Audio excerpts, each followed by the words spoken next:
Stranger thing के last episode में guys हम लोगों ने काफी सारी चीजें देखी थी जिसके अंदर ये सभी लोग एक ट्रैप में फंसे थे। इन लोगों के ऊपर माइंड फ्लेयर अटैक करने वाला था, हॉकिंस पूरा शहर खत्म होने वाला था और उसी टाइम पे एंट्री होती है एल की। इसी कंटिन्यूटी के साथ में सेकंड सीजन का लास्ट एपिसोड यानी कि 9th की शुरुआत होती है, जहाँ पर हम एल को देखते हैं। वो माइक के सामने खड़ी थी और माइक उसे कहता है कि ऐसा एक भी दिन नहीं था जब मैंने तुमसे कांटेक्ट करने की कोशिश नहीं करी हो या मैंने तुम्हारा वेट नहीं किया हो। पूरे 345 दिन मैंने तुम्हें हर दिन याद किया। जहाँ पे एल भी रिपीट में यही कहती है कि मैंने तुम्हारे सारे मैसेजेस सुने। माइक कहता है कि तुमने आखिर मुझे जवाब क्यों नहीं दिया, तुमने बताया क्यों नहीं कि तुम यहीं पे हो और तुम लौट के क्यों नहीं आई। तब हॉपर कहता है कि उसे मैंने मना किया था, जिसके बाद में हॉपर आगे बढ़ता है और एल को गले लगाता है और उसे पूछता है कि तुम आखिर कहाँ पर थी। इसका मतलब था कि हॉपर ने सभी से झूठ बोला था कि एल कहीं गायब हो गई है। तब हॉपर माइक को शांत करता है और कहता है कि हम दोनों को अकेले में बात करनी चाहिए, हम दोनों अकेले में डिस्कस करेंगे। माइक और हॉपर कमरे में जाने के बाद माइक जोर जोर से चिल्लाता है कि आखिर आपको क्या जरूरत थी सारी चीजें छुपाने की। हॉपर माइक को शांत करता है और समझाता है कि अगर मैं एल के बारे में किसी को भी बताता तो हॉकिंस के लैब वाले उसे उसी दिन ले जाते। उसकी जान तो खतरे में थी ही थी, साथ में तुम्हारी पूरी फैमिली की भी जान खतरे में थी। इसी कारण मैंने किसी को नहीं बताया, लेकिन वो बिल्कुल सेफ थी। लेकिन आखिर माइक का अटैचमेंट एल से इतना ज्यादा था कि वो खुद के गुस्से को कंट्रोल नहीं कर पा रहा था और हॉपर एक अच्छे पेरेंट्स की जैसे उसे गले से लगा के शांत करता है। यहाँ एल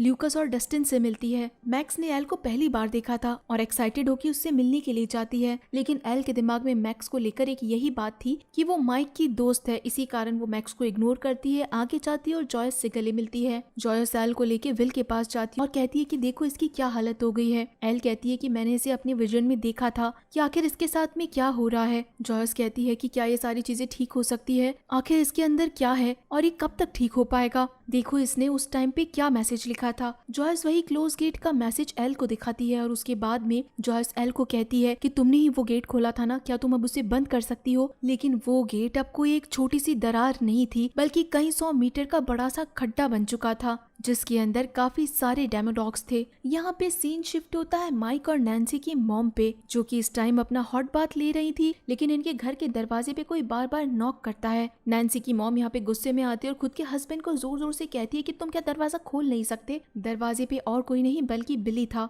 जो कि सभी बच्चों के घर पे खुद की बहन मैक्स को ढूंढता हुआ यहाँ पहुंच गया। बिली यहाँ पे नैन्सी की मॉम से फ्लर्ट करना स्टार्ट करता है और कहता है कि मुझे नहीं पता था कि नैन्सी की एक बड़ी बहन भी है। नैन्सी की मॉम सुन के ये काफी ज्यादा इम्प्रेस हो जाती है और बोलती है कि मैं उसकी बहन नहीं हूँ बल्कि मॉम हूँ। बिली अब घर के अंदर तक आ चुका था और नैन्सी की मॉम यहाँ पे विल के घर का पता देती है। इन दोनों की बातें बढ़ती जाती है और बिली ये भी बताता है कि नैन्सी उस टाइप की नहीं है। इसका मतलब था कि नैन्सी की मॉम बिली की टाइप की थी। वापस से सीन विल के घर पे शिफ्ट होता है, जहाँ पे सभी लोग बैठ के एक साथ डिस्कशन करते हैं। एल का कहना था कि वो इस दरवाजे को बंद कर सकती है, अगर उसने गलती करी है तो उसे वो ठीक भी कर सकती है। लेकिन हॉपर कहता है कि ये अब पहले जैसा नहीं रहा है, ये अब हद से ज्यादा बड़ा हो चुका है और इसे बंद नहीं किया जा सकता है। तब यहाँ पे माइक बोलता है कि अगर इसे बंद भी कर दिया तो भी एक और प्रॉब्लम है, वो वायरस अभी भी विल की बॉडी के अंदर है। अगर हमने उस दरवाजे को बंद कर दिया तो जैसे कि ये वायरस हर एक चीज को इफेक्ट करता है, वैसे ही विल को भी इफेक्ट कर सकता है। हो सकता है कि विल उसके कारण मारा जाए। तब यहाँ पे जॉयस कहती है कि अगर ये वायरस ही है तो इस वायरस को मैं खत्म करना जानती हूँ, उसने विल की बॉडी पे कब्जा किया है तो हम उसे विल की बॉडी से निकाल देंगे। यहाँ इस टाइम जॉयस विल को देखती है और उसके बाद में कहती है कि हम लोग इसके गुलाम बन चुके हैं। असल के अंदर विल को वही चीजें पसंद आ रही है जो कि माइंड फ्लेयर उससे करवा रहा है। तो अगर हम इस वायरस को उसके कंफर्ट जोन से बाहर निकाल देंगे तो शायद वो विल की बॉडी को छोड़ के चला जाएगा। विल को ठंडे पानी से नहाना पसंद है, विल को ठंडे एनवायरनमेंट में रहना पसंद है। क्या हो अगर हम सब कुछ इसका अपोजिट कर दें। लेकिन इन बच्चों का कहना था कि अगर फिर से माइंड फ्लेयर को विल के बारे में पता चल गया कि ये लोग विल की बॉडी से उसे निकालने की प्लानिंग कर रहे हैं तो वैसा नहीं होने देगा। इसका मतलब फिर से इन्हें कोई नई जगह चाहिए थी जहाँ पर ये विल को ले जा सके। और अब इसी के साथ में ये सभी लोग प्लानिंग करना शुरू करते हैं। हॉपर को ऐसी जगह पता थी जहाँ पर इन्हें कोई नहीं ढूंढ सकता था। हॉपर जॉयस और जॉन के साथ में विल को भेजता है। इसी टाइम पे हम नैन्सी और स्टीव को भी देखते हैं। नैन्सी और स्टीव के बीच में अब पहले जैसी बात नहीं रही थी। तब वहाँ पे स्टीव कहता है कि तुम्हें शायद इस टाइम पे जॉन के साथ जाना चाहिए, उन लोगों को तुम्हारी जरूरत हो सकती है। तब नैन्सी कहती है कि मेरा भाई यहाँ पर माइक अकेला है और मैं उसे छोड़ के कहीं नहीं जाने वाली हूँ। तब स्टीव कहता है कि मैं अच्छा बॉयफ्रेंड नहीं बन सकता, लेकिन एक अच्छा बेबी सिटर जरूर बन सकता हूँ और वैसे भी तुम्हारा भाई यहाँ पर अकेला नहीं है। यानी कि नैन्सी भी अब जॉनथन और जॉयस के साथ में विल को लेकर जाएगी। इधर हॉपर के साथ में एल जाने वाली थी हॉकिंस लैब के अंदर उस दरवाजे को बंद करने के लिए, लेकिन माइक को डर था कि इस बार अगर एल गई तो वो वापस आएगी भी या नहीं आएगी, लेकिन एल प्रॉमिस करके चाहती है कि वो जरूर आएगी। इधर दोनों गाड़ियां अपने अपने काम के लिए निकल पड़ती है। पीछे घर पे स्टीव के साथ चारों बच्चे रहते हैं, यानी कि माइक, डस्टिन, ल्यूकस और मैक्स। रास्ते के अंदर हॉपर एल से पूछता है कि आखिर तुम कहाँ पे गई थी, ये तुम्हारा हुलिया किसने बना दिया। तब एल बताती है कि वो खुद की माँ टेरी से मिलने के लिए गई थी। तो हॉपर कहता है कि इसका मतलब टेरी की बहन ने तुम्हारा वेलकम किया, तुम्हें ये कपड़े दिए और तुम्हें ऐसा लुक दे दिया। इसके बीच में एल ये नहीं बता पाई कि वो अपनी ही जैसी एक और लड़की से मिलकर आई थी जो कि हॉकिंस के लैब के अंदर रहा करती थी। यहाँ पे हॉपर खुद का गिल्ट दिखाता है और कहता है कि गलती मेरी है, अगर मैं तुम्हारे ऊपर इतना फाउंडेशन नहीं लगाता तो शायद तुम आज ऐसा कदम कभी नहीं उठाती। मेरी बेटी भी आज मेरे साथ नहीं है। एल पूछती है कि आपकी बेटी कौन है और वो कहाँ गई है। तब हॉपर अपनी बेटी के बारे में बताता है कि कैसे वो उस दुनिया में चली गई है जहाँ से वो वापस कभी नहीं आ सकती, और इसी डर के कारण वो एल को भी कहीं नहीं जाने देना चाहता। एल को भी अब खुद की चीजों पे रियलाइजेशन हो चुका था, क्योंकि ऑलरेडी वो बाहर की दुनिया देख के आई थी कि कैसे टेरी की बहन ने पुलिस वालों को कॉल कर दिया था। साथ ही साथ वो सारे बच्चे जो कि एल को एक चोर बना चुके थे, लेकिन वो ये बातें हॉपर से नहीं कह सकती, लेकिन मन ही मन रियलाइज कर चुकी थी कि हॉपर को छोड़ के उसे नहीं जाना चाहिए था। यहाँ इस घर के अंदर जो एक डेमो डॉग आया था, डस्टिन उसे ऐसे ही दफनाना नहीं चाहता था, बल्कि एक एक्सपेरिमेंट के लिए उसे वो अपने पास ही रखना चाहता था। इसी कारण स्टीव उसे उठा के फ्रिज में रख देता है। ये बच्चे शांत नहीं बैठ सकते थे, इसी कारण ये लोग एक प्लानिंग करना शुरू करते हैं कि हम उन सारे डेमो डॉग यानी कि ऐसे डेमो गॉर्गन जो कि डॉग्स की जैसे दिखते हैं, डेमो डॉग, अगर हम उनका ध्यान भटकाएं तो एल आसानी से हॉकिंस के लैब तक पहुंच सकती है, क्योंकि हॉकिंस के लैब में हद से ज्यादा डेमो डॉग घूम रहे हैं। स्टीव ये बात सुनते ही भड़क जाता है और कहता है कि मुझे तुम सब लोगों की रिस्पॉन्सिबिलिटी दी गई है सेफ्टी की, तो तुम ऐसा कोई प्लानिंग नहीं कर सकते। लेकिन माइक तभी एक प्लान बनाता है और कहता है कि हम लोगों को टनल्स में एक ऐसी जगह ढूंढनी चाहिए जहाँ पे ये सारे डेमो डॉग एक साथ आ सकते हैं। अगर हम उस पूरी जगह को आग लगा देंगे तो ये वायरस एक दूसरे से कनेक्ट होके सभी को यहाँ पहुंचा देगा और हम एग्जिट के रास्ते से भाग जाएंगे। स्टीव साफ मना कर देता है कि ऐसा तुम्हें कुछ करने की जरूरत नहीं है। और तभी यहाँ पे इनके घर के बाहर एक गाड़ी आती है। असल के अंदर ये बिली था जो कि विल के घर तक पहुंच चुका था मैक्स को ढूंढने के लिए। स्टीव बाहर आके बिली को मना करता है। इन दोनों के बीच में मैन ईगो तो था ही, इसी कारण स्टीव भी काफी गुस्से में था और बिली को कोई खास जवाब ना देते हुए उसे घर जाने के लिए कहता है। लेकिन तभी वहाँ पे बिली खिड़की में से झांकते हुए खुद की बहन मैक्स को देख लेता है। इसी कारण गुस्से में आके स्टीव को एक पंच लगाता है और घर में आते पहले तो खुद की बहन के ऊपर चिल्लाता है और उसके बाद में ल्यूकस का गला पकड़ लेता है कि तुझको कहा था ना कि मेरी बहन से दूर रहना। अब स्टीव ऐसा कैसे होते हुए देख सकता था, इसी कारण वो बिली से फाइट करना शुरू करता है। लेकिन बिली स्टीव से ज्यादा स्ट्रॉन्ग था, इसी कारण स्टीव बस यहाँ पे पिट ही रहा था। माइक, डस्टिन और ल्यूकस कर क्या सकते थे, इसी कारण पीछे खड़े होकर बस चिल्ला रहे थे फाइट रोकने की बजाय। अब मैक्स को गुस्सा आता है और वो सबसे पहले तो एक बेहोशी वाला इंजेक्शन उठाती है और खुद के भाई बिली के गर्दन में लगा देती है ताकि बिली वहाँ से बेहोश हो सके। और नीचे गिरने के बाद में एक बैट उठाती है वही कीलों से भरा हुआ और फिर बिली पे अटैक करते हुए बोलती कि आज के बाद मेरे दोस्तों से दूर रहना और मुझसे भी। हम यहाँ पे जॉयस को देखते हैं जो कि जॉन, नैन्सी और विल के साथ में पहुंची थी हॉपर के घर पे। असल के अंदर ये वही घर था जहाँ पे एल और हॉपर रहते थे। इन लोगों ने यहाँ पे विल को रखा, उसके हाथ और पैर बांध दिए और उसके चारों तरफ हीटर स्टार्ट कर दिए। साथ ही साथ जो घर की चिमनी थी उसमें भी आग लगा दी थी। यहाँ हॉपर और एल हॉकिंस के लैब के बाहर खड़े थे। एल को अभी भी अपनी पुरानी यादें थी जहाँ पे वो डर के मारे इस बिल्डिंग को देखती है, लेकिन उसे वापस से वही पुरानी चीजें याद आती है कि कैसे उसके ऊपर बुरे से बुरा एक्सपेरिमेंट हुआ था। गुस्से में आके वो उस गेट को बंद करने के लिए आगे बढ़ती है। यहाँ पे अब जब स्टीव की आंखें खुलती है तो वो असल के अंदर कार में था। उसे सब कुछ ब्लर दिखाई दे रहा था और ये भी नहीं पता चल रहा था कि कार चला कौन रहा है। तब आगे जाके उसे दिखता है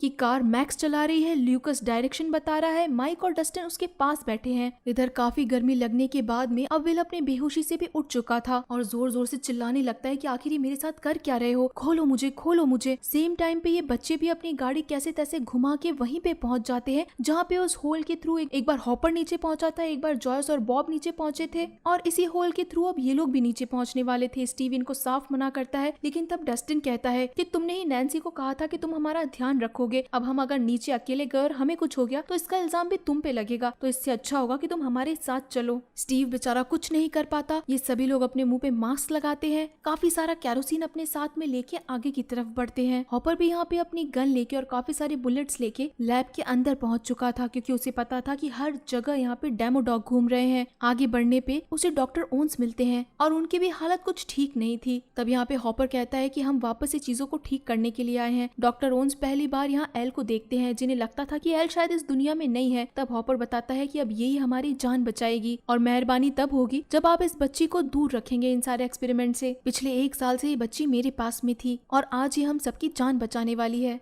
सेम टाइम पे एल की मदद करने के लिए बाकी सारे बच्चे टनल में उस पॉइंट पे पहुंच चुके थे जहां इस माइंड फ्लेयर का मेन सोर्स था। ये सारे बच्चे उसके ऊपर खूब सारा कैरोसिन और पेट्रोल गिरा देते हैं। दूसरी तरफ विल भी यहाँ पे काफी तेजी से तड़प रहा था। इसे जलाया नहीं जा रहा था लेकिन उसे गर्मी दी जा रही थी। जॉन ये चीज नहीं देख पा रहा था, इसी कारण वो खुद की मॉम को कहता है कि ऐसे बिल्कुल मत करो, कि ये विल नहीं है, असल के अंदर ये माइंड फ्लेयर है जो कि उसकी बॉडी के अंदर तड़प रहा है। और जॉयस जाके उन सारे हीटर को और तेज कर देती है। यहाँ देखते ही देखते विल की बॉडी धीरे धीरे ब्लैक होने लगती है, मानो कि वो माइंड फ्लेयर धीरे धीरे करके उसके शरीर के ऊपर तक आने लगा था। इतना ज्यादा स्ट्रांग होने के कारण विल अपना एक हाथ छुड़वा लेता है और दूसरे हाथ को भी खोलने की कोशिश करता है तो जॉयस उसे रोकने जाती है, लेकिन उसी हाथ से वो अपनी ही माँ का गला पकड़ लेता है। यहाँ हॉपर एल के साथ में उस जगह पे पहुंचने वाली थी जहाँ पे वो दरवाजा खुला था। हॉपर को पता था कि इस दरवाजे के आसपास काफी सारे डेमोडॉग्स होंगे, इसी कारण ये काफी ज्यादा डर डर के आगे बढ़ते जा रहे थे। यहाँ अब नैन्सी देख रही थी कि कैसे विल जॉयस का गला पकड़े हुए है, इसी कारण वो जलती हुई एक स्टिक लेके विल को हर्ट करती है। इसी कारण वो अपनी मॉम का गला छोड़ देता है। यहाँ पर हॉपर रेडी था इन सारे डेमोडॉग्स को शूट करने के लिए ताकि वो एल के साथ में नीचे बेसमेंट तक जा सके, लेकिन हॉपर जैसे ही उन्हें शूट करने के लिए आगे बढ़ता है लेकिन उस टाइम पे कोई भी डेमोडॉग उसके ऊपर अटैक नहीं करता। ये चीज देख के हॉपर को बहुत अलग लगता है। असल के अंदर उसी सेम टाइम पे टनल के अंदर उन बच्चों ने इस पूरी जगह को आग लगा दी थी और देखते ही देखते माइंड फ्लेयर जलने लगता है। इसी के कारण सारे डेमोडॉग्स भी तड़पने लगते हैं और उसी सेम जगह पे पहुंचने वाले थे। यही रीजन था कि वो डेमोगॉर्गन हॉपर के ऊपर अटैक नहीं करते और बल्कि वहां से भाग जाते हैं। माइंड फ्लेयर इतने ज्यादा तड़पने लगता है कि उसे विल की बॉडी को भी छोड़ना पड़ता है क्योंकि इतनी ज्यादा गर्मी माइंड फ्लेयर बर्दाश्त नहीं कर सकता था। एक स्ट्रोम की जैसे काले धुएं के जैसे माइंड फ्लेयर विल की बॉडी से निकल के चला जाता है और जॉयस वापस से अपने बेटे विल को होश में लाती है और उसे जगा के गले से लगा लेती है। तब जाके ये लोग हॉपर को इन्फॉर्म करते हैं कि अब विल ठीक है, अब आप लोग गेट बंद कर सकते हैं, यानी कि अब इससे विल को भी कोई नुकसान नहीं पहुंचेगा। हॉपर यहाँ पे एल को लेके बेसमेंट में चला जाता है जहाँ एल अपने आंखों से देखती है कि उसके थ्रू जो दरवाजा खुला था, उसके थ्रू जो एक छोटी सी दरार बनी थी, आज वो एक हजारों मीटर के सुरंग में बदल चुकी है। अब यहाँ पे एल अपनी पावर्स यूज करना स्टार्ट करती है और कोशिश करती है कि कैसे भी करके ये दरवाजा बंद होने लगे।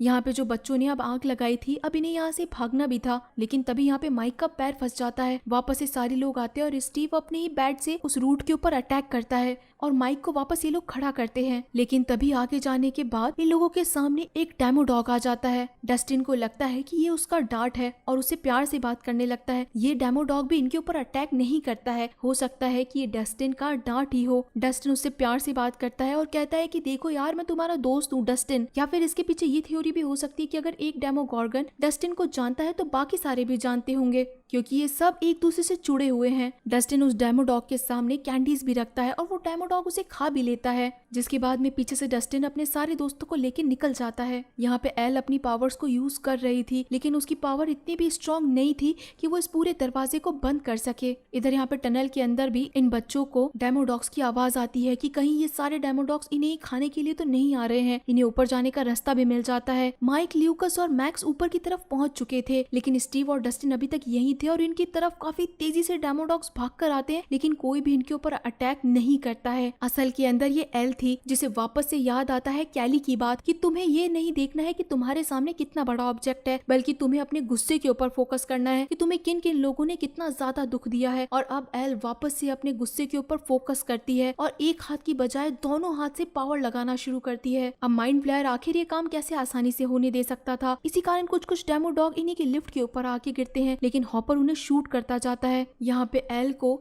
डॉक्टर ब्रैनर भी याद आते हैं, जो कि उसे बताते हैं कि तुम कैसे अंदर से खोखली होती जा रही हो और तुम्हारी पावर्स किसी काम की नहीं है। एल ये बातें सोच सोच के और ज्यादा गुस्से में आती है। एल ने इतनी ज्यादा पावर्स का यूज कर लिया था कि उसके नाक में से, कान में से, आंख में से हर जगह से ब्लड निकल रहा था और दोनों हाथों की पूरी पावर यूज करके वो उस दरवाजे को बंद करने लगती है। उसके अंदर से माइंड फ्लेयर बाहर आने की कोशिश भी कर रहा था, लेकिन एल अपनी पावर से उसे भी अंदर भेजने की कोशिश कर रही थी और आखिरकार एल ने उस दरवाजे को बंद कर दिया। इधर वो बच्चे जो टनल के अंदर थे वो भी सारे ऊपर की तरफ आ गए थे। यहाँ पे हॉपर एल को गले लगाता और कहता है कि तुमने बहुत अच्छा काम किया है। और अब सीन 1 महीने बाद शिफ्ट हो जाता है। हमें वही इन्वेस्टिगेटर मूरी दिखाया जाता है जिसने अब तक यूएस को ये इन्फॉर्मेशन दे दी थी कि हॉकिंस के एक लैब के अंदर केमिकल्स के एक्सपेरिमेंट हो रहे हैं, जिसके अंदर एक लड़की की मौत भी हो गई है, जैसा कि नैन्सी, जॉन और इस मूरी ने बैठ के प्लान बनाया था। असल के अंदर ये वैसा ही एग्जीक्यूट होता है। बारबरा के बारे में भी न्यूज बाहर आ चुकी थी कि बारबरा भी इसी केमिकल एक्सपेरिमेंट की शिकार हुई थी। अब उसका सही ढंग से फ्यूनरल भी होता है। हम यहाँ पे हॉपर को देख देखते हैं जो कि एक क्लब के अंदर आता है और डॉक्टर ओन्स से आके मिलता है। डॉक्टर ओन्स हॉपर को